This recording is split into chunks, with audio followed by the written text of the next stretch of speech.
Wednesday get together. Damn, I'm a little slow to the uptake there today. Maybe it's because the Eagles are playing on Monday night. It feels like a Tuesday.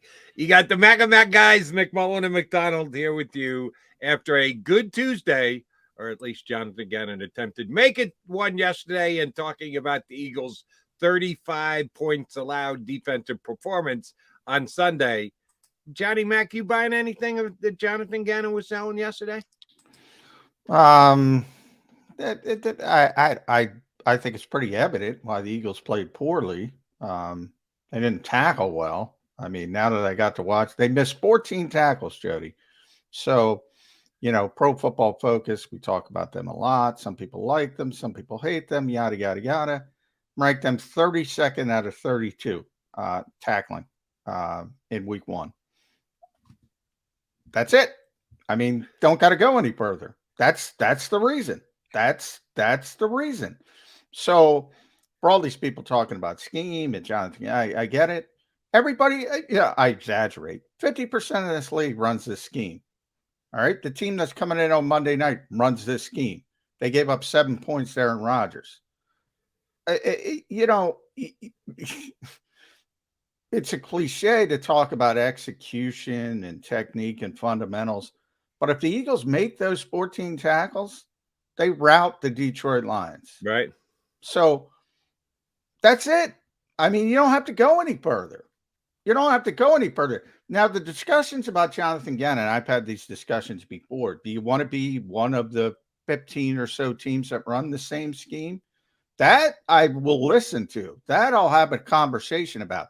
That I think is pretty relevant, because if you start doing what everybody else does, then it becomes, Jody, I say this all the time, it becomes, okay, who does that best? Who does it best? The Eagles didn't do it best in Detroit, to say the least. But that's about personnel. That's about technique. That's about fundamentals.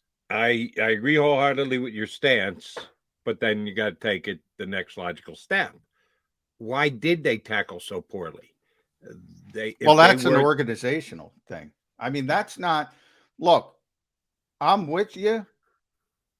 This team doesn't practice enough. This team doesn't practice hard enough when they do practice.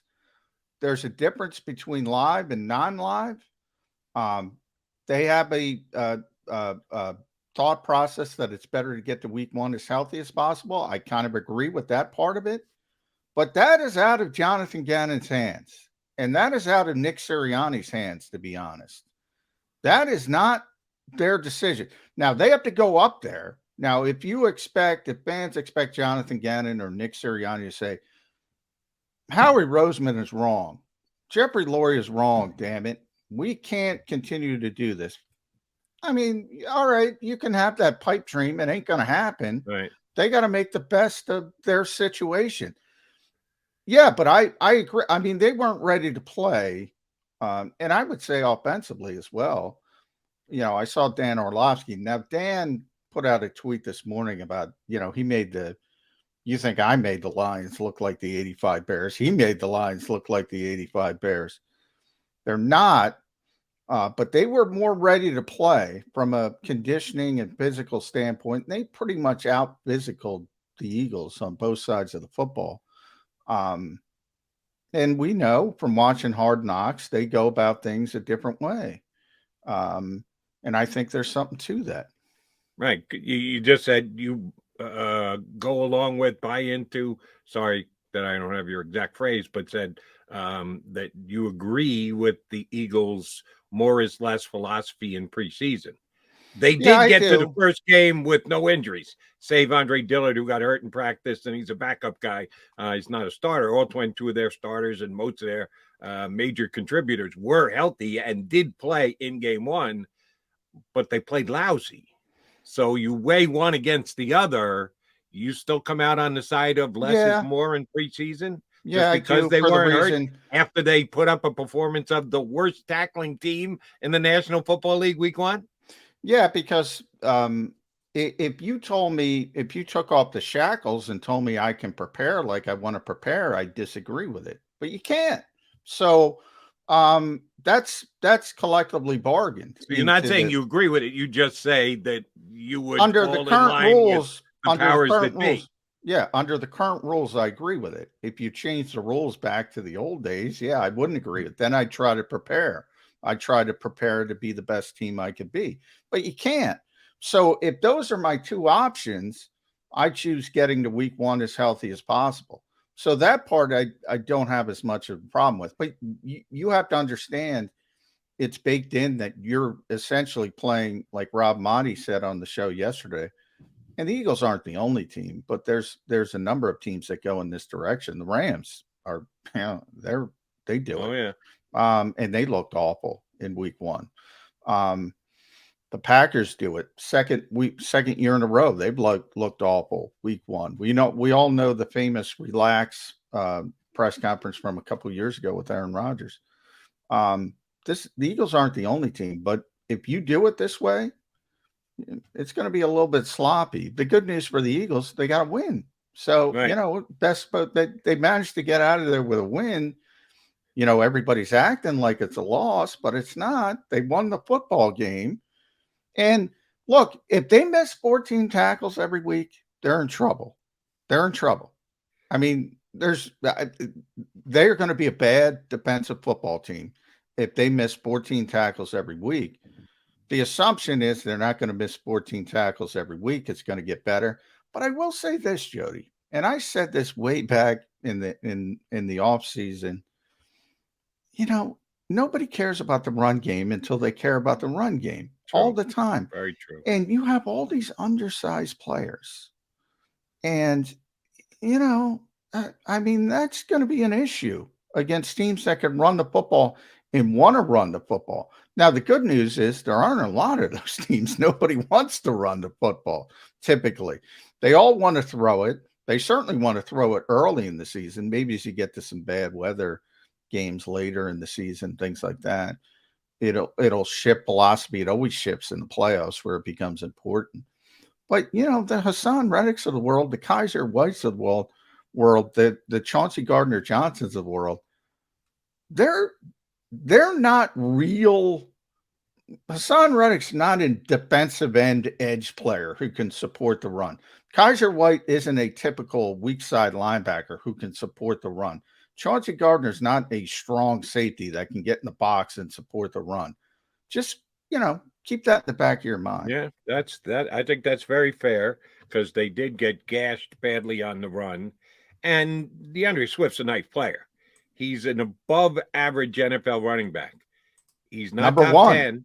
Number one. He might be number one right now. At the end of the season, I'm going to predict he's not going to be number one. I'm with you. Or in the top 5, and probably not in the top 10. Top half, yeah. But we'll see if he can sneak into the bottom of the top 10. And he gashed them pretty damn bad.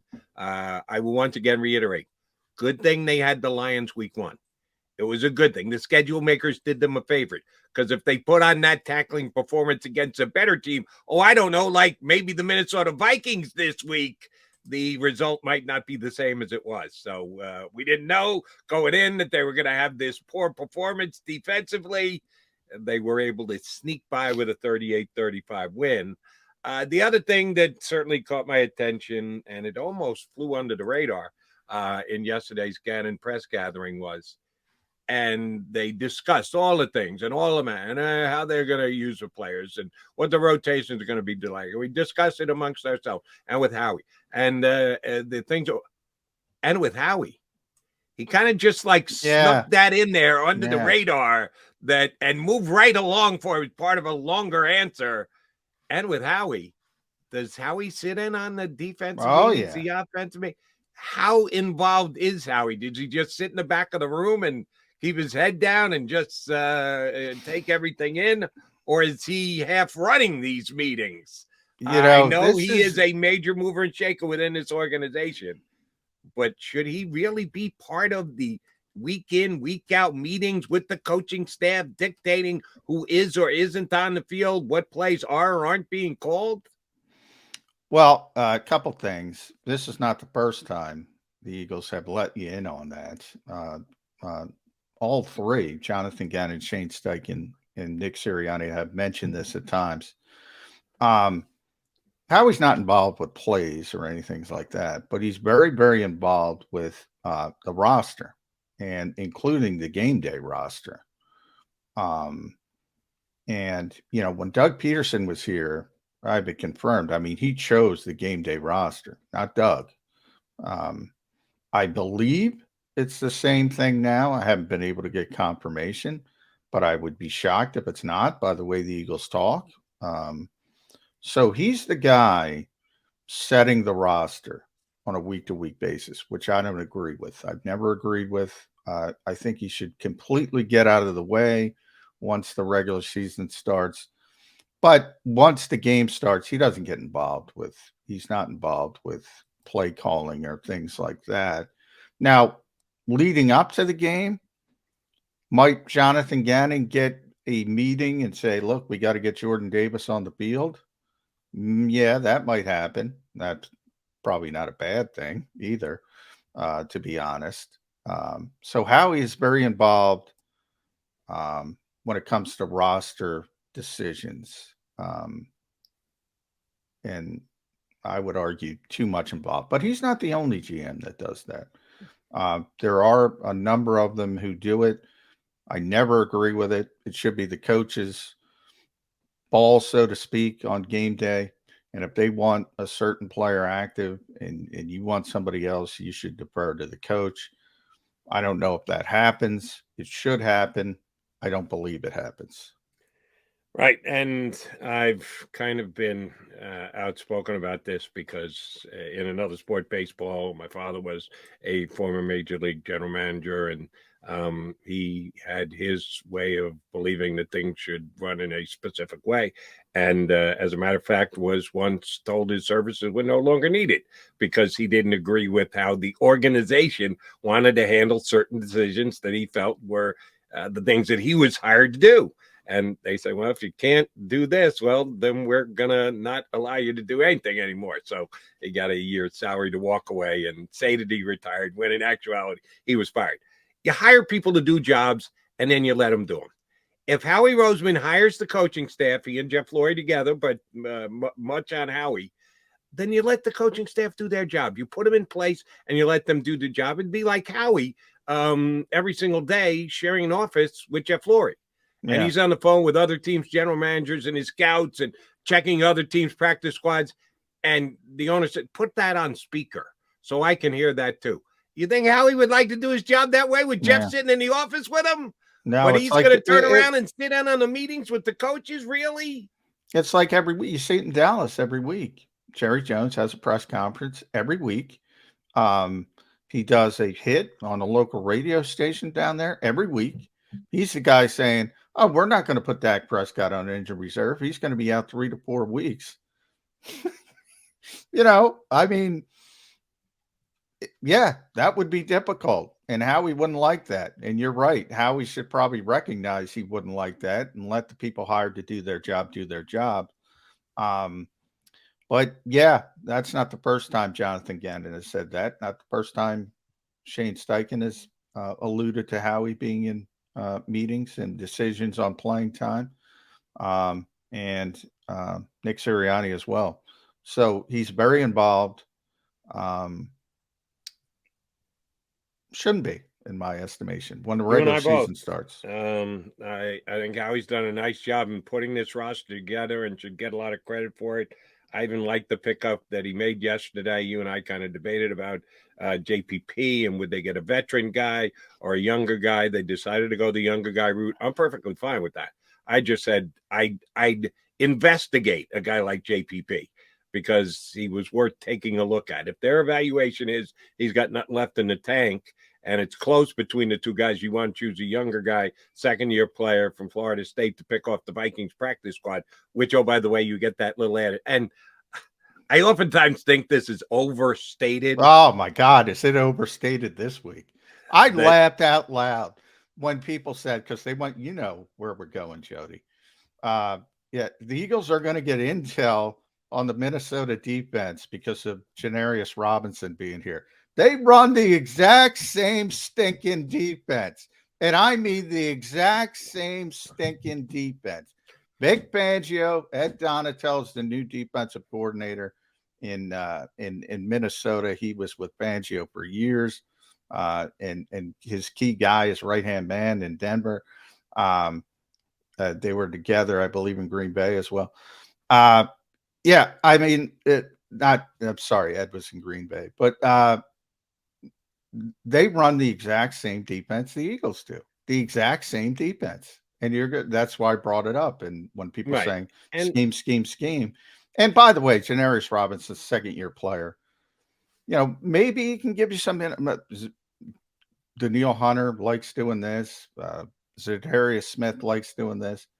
But I mean, come on, people. I mean, they like the player. It's not about pilfering someone from the team they're playing this week. Right. If they didn't like the player to begin with, they would never have made him an offer to come to claim him off waivers and put him on their 53. So you're right. It's got to start with how highly you rate the player. If you can get just the smallest little piece of info, they'll get something. It might be one tendency that one defensive player has, but that's all it's going to be. Oh my God, they've got the keys to the kingdom. They're going to know exactly what the Vikings are going to do. No, first of all, second-year player is not going to know everything. He's more worried about getting himself on the field. He's not paying attention. He's not a scout. Yeah. He's not there to scout the Vikings to be able to come to the Eagles and spill the beans. Now, maybe if you're getting a backup quarterback, maybe there's something to that. But yeah, I chuckled when people went down that route. Oh, let's get the playbook. Just look at your own damn playbook. Yeah, it's the same damn playbook. Underline, in quotations, tackle better, and you'll be better against the Vikings this week. I can pretty much assure you that. I'm John McMullen. I'm Jody McDonald. Not one, we got two good guests coming your way. A little later in the show, we'll have our buddy Paul Domwich on from the 33rd-team.com. It does his Friday column for us here at JAKIBSports.com. Dom is going to hop aboard in hour number 2, but hour number 1, we go down the shore. Our buddy Mike Gill is going to hop aboard coming up next. By the way, closed circuit. He's having trouble with the link, Tone. So it might be a spam issue. The link is jumping to the spam because it did to me this morning. 2 mornings in a row. I go to jump on at 7:57. Ooh, no link yet. What the hell? So we'll hopefully cross the fingers if we can figure out how to get him the link to join the show. Mike Gill from down the shore is going to join us next here on Birds 365.